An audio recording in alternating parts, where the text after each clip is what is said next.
That's a 2 on the die. Ugh, sorry, man. That is a critical failure. Yeah, I know. Hey. What? Yeah.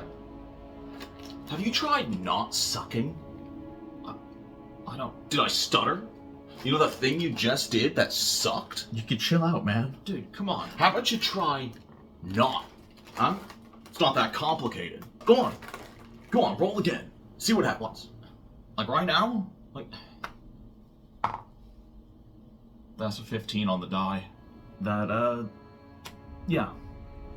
Yeah, that hits. That's what I thought. Now what do you say? Sorry. Yeah, that's right. That's what I thought. Yeah. Happy birthday.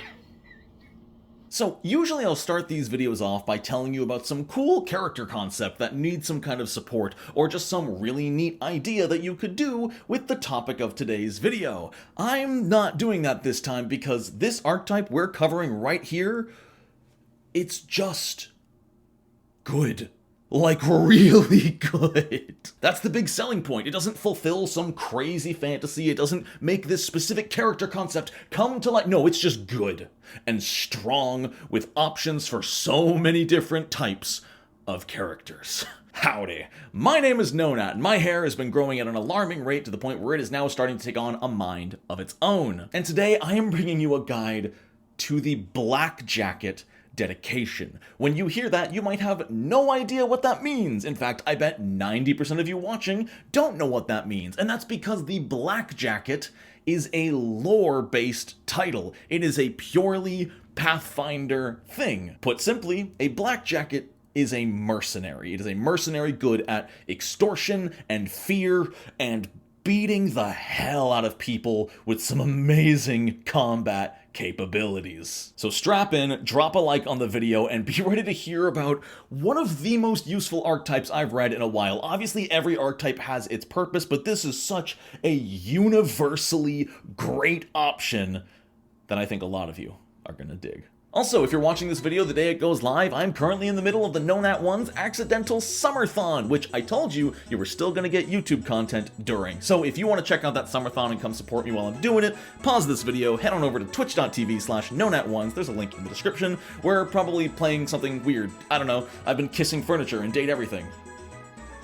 It's a good game, I promise. So, jumping right into the Blackjacket dedication. Like most things in the Lost Omens line of books, this comes from the book Shining Kingdoms, this archetype is uncommon strictly because of the lore. The Druman Blackjackets are where they come from, it's where they are, so in the lore, if you want to be a Blackjacket, you need to be from Druma, or find someone from Druma to teach you how. However, you know that the way I talk about this game, I love looking at these mechanics as their own little thing, separate from the lore. I love Pathfinder lore. Pathfinder lore is phenomenal, but you don't need to use Pathfinder's lore to play Pathfinder 2e, so I like to bring you this content as lore agnostic.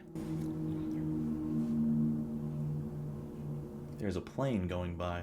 And even though I have hyped this archetype up, I don't believe it is broken or overpowered in any way. So GMs, don't worry about giving your players access to this. They're not going to break the game, they're just going to have a lot of fun. Right off the bat, unless you've done a weird quirky build to make it happen, you are probably playing a martial character if you're taking this archetype. And that's because the prerequisites are trained proficiency in medium armor and... what's the word? Did I just forget the term martial weapons? I've been talking about this game for 5 years and I forgot the word martial. Just by taking this dedication, you become trained in intimidation, or if you were already trained, you get a free bump up to expert, and being a level 2 with an expert skill proficiency when you're not a rogue is already kind of a big deal at early level play. On top of that, you gain the additional lore skill feat for warfare lore, which, as a reminder, because it's worth saying every time something gives additional lore, this means your warfare lore is going to automatically increase at certain levels to expert at level 2, master at level 7, and legendary at level 15 without you spending a single skill proficiency. If that's all this dedication gave you, it would already be kinda decent. And an interesting wording here is that if you were already trained in warfare lore, you still get additional lore for warfare lore specifically. Warfare will still auto-scale at the right levels. You just get a free trained proficiency in any other lore. That's really cool. But here's the big one, the kind of insane bonus that doesn't sound insane until you think about it. Just by taking this dedication, As long as you are wearing medium or heavy armor, you get a +1 circumstance bonus to intimidation checks. Not even just demoralized checks, all intimidation checks. And this might not sound that insane. A +1's always good. Why am I freaking out this much? It's because it's a circumstance bonus. I cannot think of a single thing in this game that gives a circumstance bonus to intimidation. Status bonus? Sure. Maybe an item bonus? Sure, from a magic item. A circumstance bonus? That I cannot tell you a single thing. This is basically a permanent +1 to intimidation forever, as long as you're wearing your armor, which is always. Even if you never take a single other feat from this archetype, it's just absolutely incredible. You can't beat that. This might be up there for one of the strongest non-multi-class dedications in PF2. But let's keep going. Let's get incredible with level 4's Blay That. This is a reaction that you can use when an ally within 30 feet of you critically fails an attack roll, specifically with a strike. When they do so, you can basically insult them and tell them to try again, but do it better. And that means the next strike they make on their turn is at the same multiple attack bonus as their original strike. So, if your ally attacks and rolls a 2 and critically misses, you get to go, hey, try that again. And they just get to go full bonus again. And already that sounds pretty decent. And then the more you think about this feat, the more insane it gets. The most effective case use of this for me is abilities that incur multiple attack penalties. The most obvious being, is it Savage Swing? Huge Swing? Big Bonkus Swing? What's Power Attack called these days? This remaster has borked with my brain. Vicious Swing, which is a 2-action activity that has you make a strike, and whether it hits or misses, it counts as 2 attacks for your multiple attack penalty.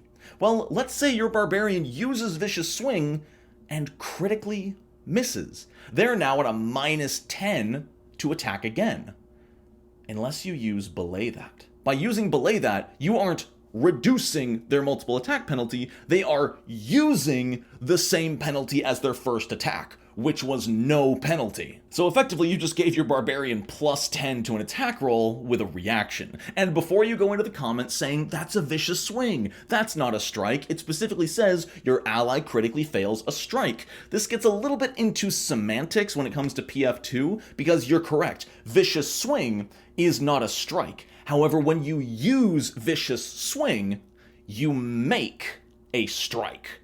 The strike is part of vicious swing. And so no, they technically didn't critically miss their vicious swing, they critically missed the strike as part of vicious swing, which satisfies the reaction conditions of Blay That. The other niche use case, which I think is going to be an argument for the next 4 years about which way it works, unless Paizo comes out and says it, is on fighter press actions. This is really weird balancing of rules as written versus rules as intended. I'm going to say rules as intended, you cannot use Belay That, and then the fighter can use a press trait ability at no penalty. I think that would be insanely overpowered.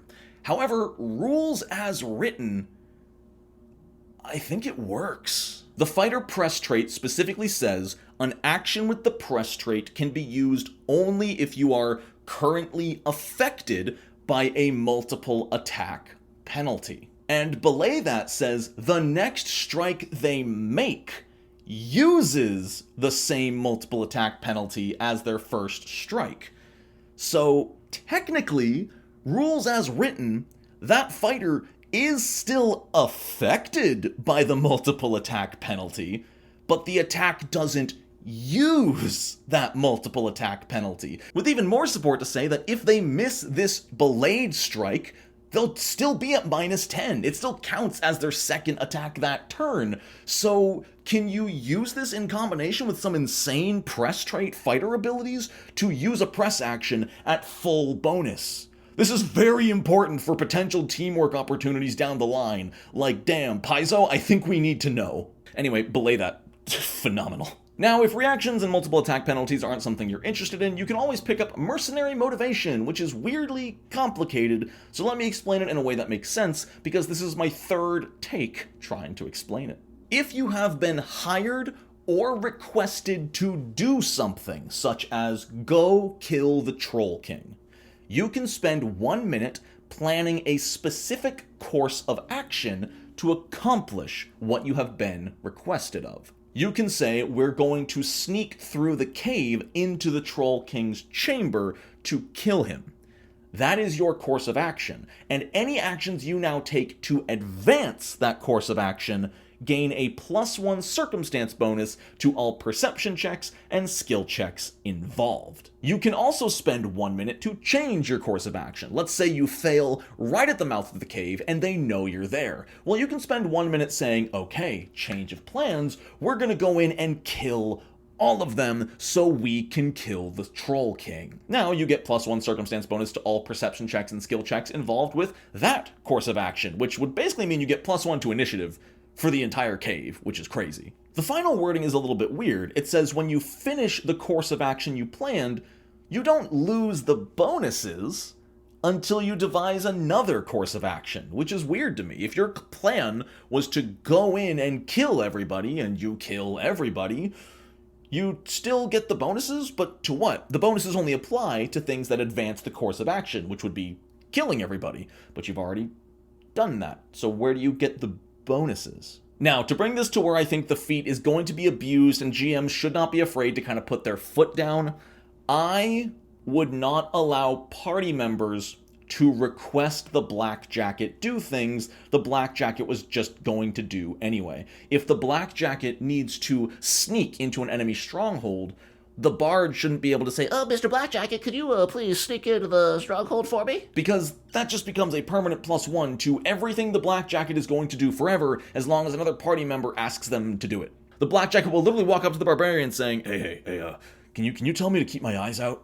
You know, can you tell me to be ready for an ambush? You'll be ready for ambush. Got it, I can do that. My course of action is to keep my eyes open and watch for any potential assailants who might attack us unexpectedly. I get +1 to perception as long as I'm doing that. To me, the request would have to come from an external source, not from within the party, which is hard because it also breaks roleplay. It'd be cool to be able to get a bonus to requests from party members, but it's so easily abusable. So if you trust your party members not to abuse it like that, I think it's fine, but just on a standard rules on paper vacuum with 5 strangers at the table, I don't know, take it with a grain of salt. I think it could be very easily abused. I like Belay That way more. Battlefield agility is okay. It's just okay action economy. For 1 action, as long as you are flanked by 2 enemies, you can make a melee strike and then step. This is just a way to get out of being flanked. I almost wish it was reaction. Like a reaction step when you get flanked would be cool, because this is like, oh, I'm too good, I'm too aware to be flanked. But you're gonna have to be flanked first, and then they're going to get the advantage of flanking you, and then you can attack and step out of the way, which is like, I don't know, kind of doesn't feel flavorful to me. It's still 2 actions for 1 action, which you can never get mad about, but I don't know, it's fine. It's fine. I almost would have preferred an interaction with, like, if you get attacked by an enemy who is currently flanking you with another enemy, then maybe you can use a reaction to attack back and take a step action. That would have been sick. Lead by example, or the alternative name for this feat, fighters. Take this. For 1 action, you make a melee or ranged strike at -2. If you land the hit, the next ally to attack that same target gets a +2 circumstance bonus, or if you critically hit, all of your allies get a +2 circumstance bonus to their next strike against this creature. Basically, if you're a fighter, you sacrifice some of your precious fighter accuracy to hit them anyway and give that bonus to your barbarian, who now has fighter accuracy with +27 to damage. I said it about intimidation, and I'll say it for strikes. Circumstance bonuses to strikes are very, very rare. Additionally, if the initial attack with lead by example was a critical hit, all of your allies get this bonus until the start of your next turn. I do believe the way this is worded means each ally only gets +2 to their first strike against that enemy. It doesn't say that all allies get the bonus to all of their strikes, just their next strike. But still, if you're in a martial-heavy party and you're a fighter with, say, a rogue and a barbarian, you as the fighter can just go, boop, there's your hit. The barbarian or the rogue get +2 to their next attack roll. That's insane. Nothing personal is insane. It's just crazy good. While you currently have a course of action, and you have a creature before you in combat, like a motorcycle, you have a creature before you that would be an impediment to your course of action. Your course of action is to assault the Troll King's throne room, and there's a guard. That guard is standing in the way of you assaulting the Troll King's throne room. Well, you can designate it as an impediment for 1 action. Now, for the next hour, all attacks you make against that impediment deal an additional damage die.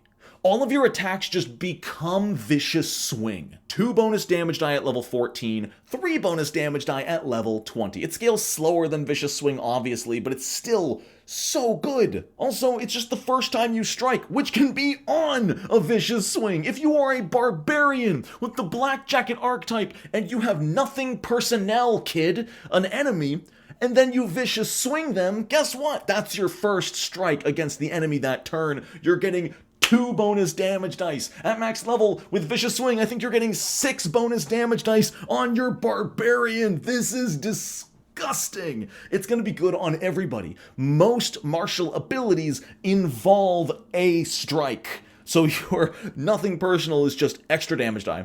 Any person with a 2-handed weapon of a D10 or a D12 is going to want this feat. This archetype is so good. You can only have 1 creature designated at a time, but you can also just redesignate whenever you want. It's basically hunt prey. It's better than the Precision Rangers hunt prey. They get +1 D8. You get +1 weapon die. That could be a D12. And then we have Close Contract, which kind of just feels like filler. I'm not gonna lie. It's incredibly underwhelming, and compared to the power level of the rest of this archetype, feels very, very weak. For 1 action, when you complete a course of action, you get 15 temporary hit points. And they last an hour. Them lasting an hour is pretty decent. You know, if you're in somewhere, you finish a course of action, and maybe there's traps around, or you're still, like, taking persistent bleed damage or something, it could offset some post-combat damage. But for the most part, I think your course of action is only going to end once combat ends, so you're getting the temporary hit points after combat's over. I guess there's no cooldown, so if you wanted to be kind of a dingus about it, unless this is how it's designed, you can just say, all right, our next course of action is to go into that room and prepare for combat. I'm prepared for combat. 15 temporary hit points. I don't think that flies. That'd be up to the GM's discretion.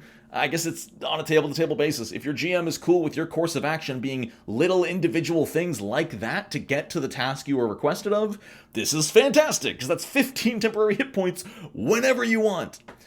But if your GM requires your course of action to be, all right, we're going to go in, and we need to get to the throne chamber of the Troll King, then you're not getting those temporary hit points until you reach the chamber, which is cool, but then you finish your course of action, and the Troll King is no longer your course of action. You don't have a minute. I don't know. It's weird. This is a weird one. It doesn't seem to mesh. I get what they're going for. Like, you're very, very happy and satisfied and emboldened by the fact you accomplished your course of action you set out for yourself.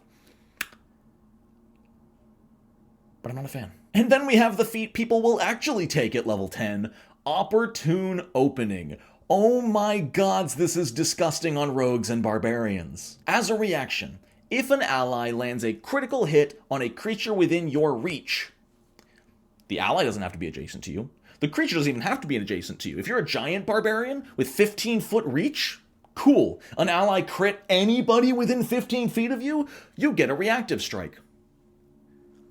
And the creature's off guard against it. This is so gross. A fighter and a barbarian, both blackjackets? Wait. If the fighter is also a blackjacket, and the fighter uses lead by example, and the fighter critically hits with lead by example, and then the barbarian has the higher level feat, the opportune opening, then they can use opportune opening, which means because the fighter crit with lead by example, that reactive strike is technically targeting that enemy with a strike. So the barbarian gets +2 to their attack roll, and the target is off guard. That combo gives the barbarian +4 to hit.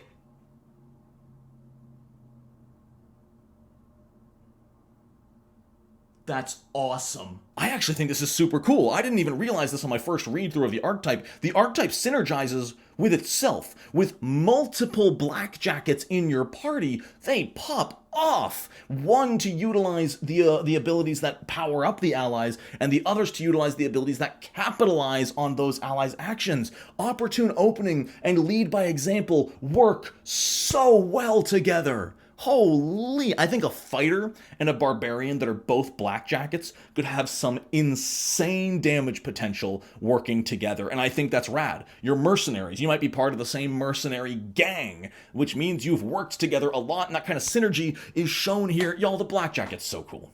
Is it too powerful? Especially for an archetype, that's the question.